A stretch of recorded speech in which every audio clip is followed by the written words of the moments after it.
धन्यवाद उपसभापति महोदय। मुझे इस अति महत्वपूर्ण बिल पर बोलने का मौका दिया है। National institute of pharmaceutical education and research amendment bill 2021, इस बिल के माध्यम से जो कि एक मोहाली में नाइपर स्थापित था और वो 1998 के एक्ट से स्थापित हुआ था, उसके बाद 2007 में अमेंडमेंट हुआ और 2007 और 2008 में देश में 6 नाइपर की स्थापना हुई। लेकिन इनको नेशनल इंपॉर्टेंस का दर्जा खाली मोहाली को था। इस बिल के माध्यम से सातों नाइपर्स को नेशनल इंपॉर्टेंस का दर्जा दिया जा रहा है।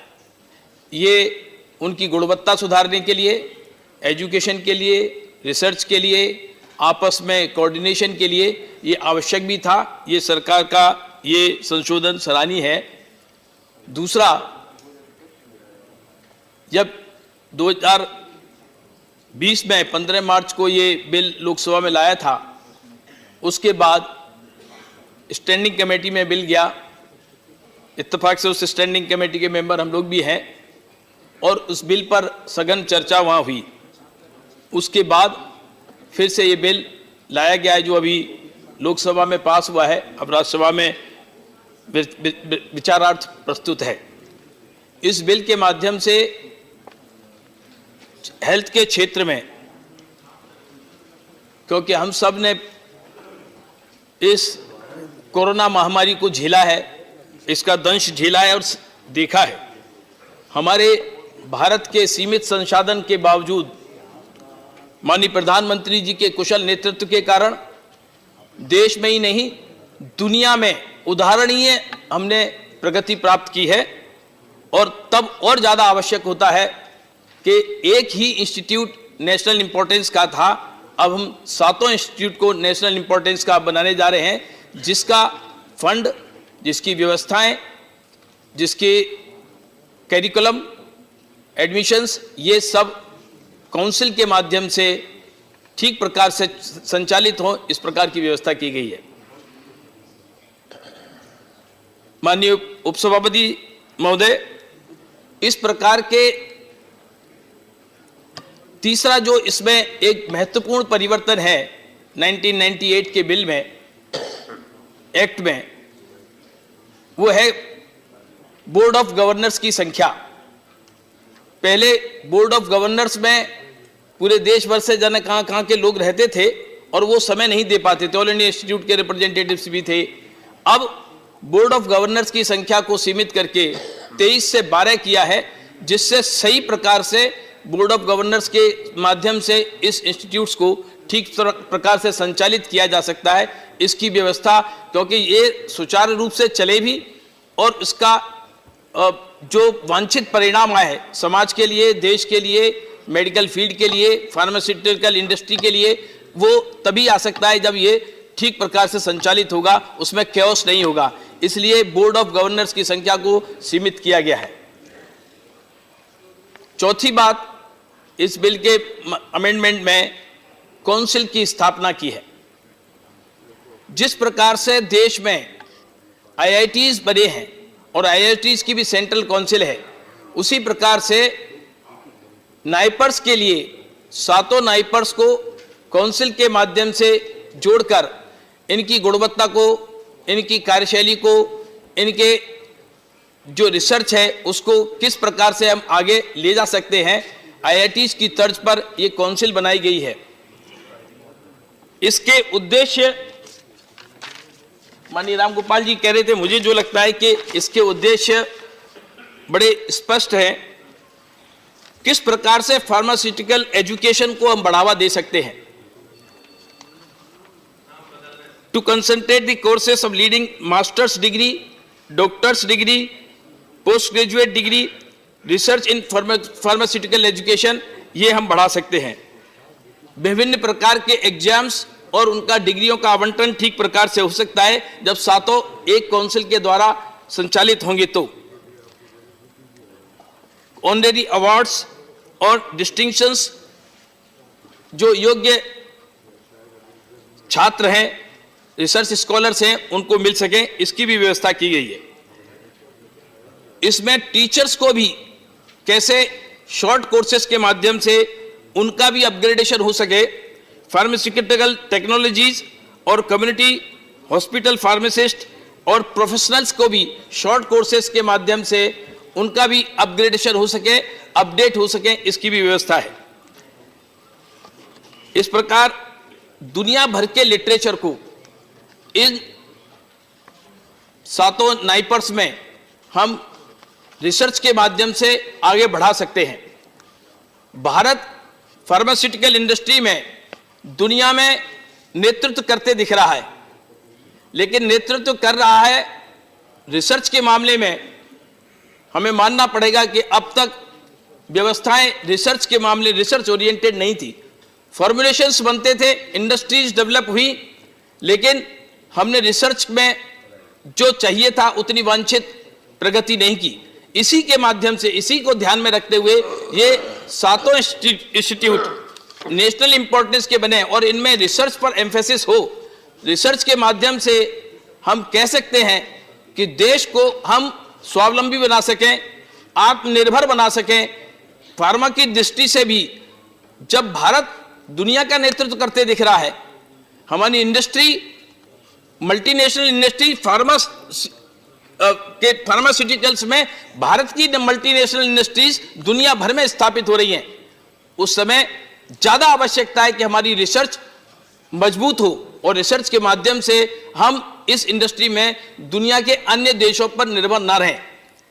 इसका सबसे बड़ा उदाहरण है, कोई देश हमारे ऊपर आंख ना दिखा सके। फार्मास्यूटिकल इंडस्ट्री में सबसे ज्यादा जरूरी चीज होती है एपीआई। अब एपीआई के लिए 80% एपीआई के लिए हम दुनिया के अन्य देशों पर आश्रित रहते हैं। अब एपीआई के बारे में हमारे यहाँ रिसर्च होगी, हमारे यहाँ डेवलपमेंट होगा, तो हम एपीआई अपने आप बनाएंगे और हम अपने आप में समर्थ होंगे, हम दुनिया का सही मायने में नेतृत्व कर सकेंगे। जैसा कि माननीय प्रधानमंत्री जी के नेतृत्व में इस कोविड काल में, इतनी महामारी के समय 50 से ज्यादा देशों को हमने विभिन्न प्रकार की दवाइयां पहुंचाई और इसमें दुनिया का नेतृत्व किया। तो ये रिसर्च के कारण से ही संभव हो सका है। और हम अब एपीआई के मामले में देश में हम अपने एपीआई डेवलप करें। विभाग ने 51 एपीआई निश्चित किए हैं, जिनमें हम एपीआई डेवलप करें और जो एपीआई बनाने के लिए जो नाइपर्स के रिसर्च के माध्यम से और इंडस्ट्री के साथ मिलकर इन एपीआई को डेवलप करेंगे, तो एपीआई के क्षेत्र में अगर हम आत्मनिर्भर होंगे तो निश्चित रूप से हम अपने यहाँ सस्ती दवाई भी लगा सकेंगे और आत्मनिर्भरता की तरफ निश्चित बढ़ेंगे। एपीआई के में सरकार ने पीएलआई के माध्यम से एपीआई में अगर कोई दूसरा देश एपीआई सस्ती देता है तो भारत सरकार ने इस तरह की व्यवस्था की है कि उसमें जो डिफरेंस है वो भारत सरकार पूरा करे और जिससे कि हमें हमारे देश में एपीआई किसी भी दुनिया के देश से सस्ती हमारे मैन्युफैक्चरर्स को मिल सके। ऐसे ही इंटरमीडिएट कंपाउंड्स की बात है और ऐसे ही फॉर्मुलेशंस के बाद पूरी रिसर्च के बाद जब दवाएं देने की बात आएगी तो दवा हम अपने देश में और दुनिया के गरीब देशों को भी हम दवा ठीक प्रकार से दे पाएंगे और दे रहे हैं। ये नेतृत्व भारत ने प्रदान किया है और आज भी दे रहे हैं। मोहाली का जो इंस्टीट्यूट है वो खाली हिंदुस्तान के लिए नहीं, मोहाली के इंस्टीट्यूट ने देश में साउथ ईस्ट एशियन कंट्रीज में और अफ्रीका जैसे देश में जाकर वहां नेतृत्व प्रदान किया है। तो हमारे देश के ये इंस्टीट्यूट और सातों मिलकर अगर इनकी क्षमता बढ़ेगी, इनकी कार्यकुशलता बढ़ेगी तो निश्चित रूप से भारत का और इस इंडस्ट्री का मान बढ़ेगा। इस प्रकार की व्यवस्था की गई है। अब रिसर्च में जब अब तक मान्यवर रिसर्च के नाम पर क्या क्या होता है, मैं मेडिकल फील्ड से संबंधित हूं, मैं इसकी बहुत ज्यादा विवेचना नहीं करूंगा, लेकिन रिसर्च के नाम पर खाली बातें ही हुई हैं, रिसर्च बहुत हुई नहीं। अब रिसर्च पर एम्फेसिस जब से माननीय मोदी जी की सरकार आई है चाहे वो new education national education policy के माध्यम से रिसर्च फाउंडेशन और रिसर्च के स्थापना की गई है, और इसमें भी रिसर्च पर एम्फेसिस दिया गया है। 15,000 करोड़ रुपए केवल एपीआई के पीएलआई के माध्यम से किस प्रकार से हम एपीआई डेवलप कर सकते हैं, इस पर सरकार ने व्यवस्था की है। अब तक इस देश में मान्यवर जो Please, let's maintain अब silence. सुन लीजिए Please. खाली बात बजाने No से नहीं cross काम talk, चलता, please. Honorable सुनकर member समझो speaking. फिर बोलो, बोलते ही Please. रहने से काम नहीं चलेगा। Please address the chair. सभापति महोदय, इस देश में माननीय प्रधानमंत्री जी ने जन औषधि केंद्र खुलवाई। अब जन औषधि केंद्र में देश में जो जेनरिक मेडिसिन देने का काम हुआ, जन औषधि केंद्र कुछ लोग कहेंगे पहले भी थे, तो पहले 2014 से पहले कुल मिलाकर 106 जन औषधि केंद्र थे। कुल मिलाकर 204 प्रकार की दवाइयां देते थे बस। आज देश में 8,500 जन औषधि केंद्र हैं जो देश के गरीबों को सस्ती दवाई मुहैया कराते हैं। 8,500 और 2,400 से अधिक दवाएं वहां मिल रही हैं, और 204 प्रकार के सर्जिकल उत्पाद भी मिल रहे हैं। 1450 प्रकार की दवाओं का प्रतिदिन वितरण होता है, और करीब 10 से 15 लाख लोग रोज इन दवाओं से लाभान्वित होते हैं, जिनको आवश्यकता पड़ती है, सस्ती दवाएं मिलती है। मान्यवर, इतना ही नहीं, देश में जो जेनरिक मेडिसिन हमारे देश में पैदा होती हैं, वो जेनरिक मेडिसिन दुनिया भर में जाती है। आज अमेरिका की 40% जेनरिक मेडिसिन हिंदुस्तान से जाई हुई दवाइयों के पर पूर्ण करता है। भारत उनको पूर्ति देता है। इस देश में पहले हमारी सरकार आने से पहले कुल 2% जेनरिक मेडिसिन उपयोग में आती थी, 2% आती थी, और अब 8% इसका दायरा हुआ है जेनरिक मेडिसिन का। इसी प्रकार से let's maintain silence. Let's maintain silence, please. Please, honorable members. Please. देखिए मान्यवर, अब तक देश में Please. Let's listen. Yes.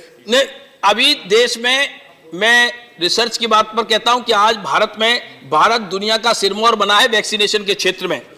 Vaccine आज हम गर्व से कह सकते हैं कि माननीय प्रधानमंत्री जी ने जिस प्रकार के साधन मुहैया कराए हैं, जिस प्रकार का सपोर्ट दिया है वैज्ञानिकों को, और जिस प्रकार से सहूलियत दी है कंपनियों को, उसके कारण से भारत आज अपनी वैक्सीन पहली बार दुनिया के 8 बार भारत ने वैक्सीन बनाई है। अब तक वैक्सीनेशन के मामले में भारत 10 साल, 15 साल, 20 साल पीछे रहता था।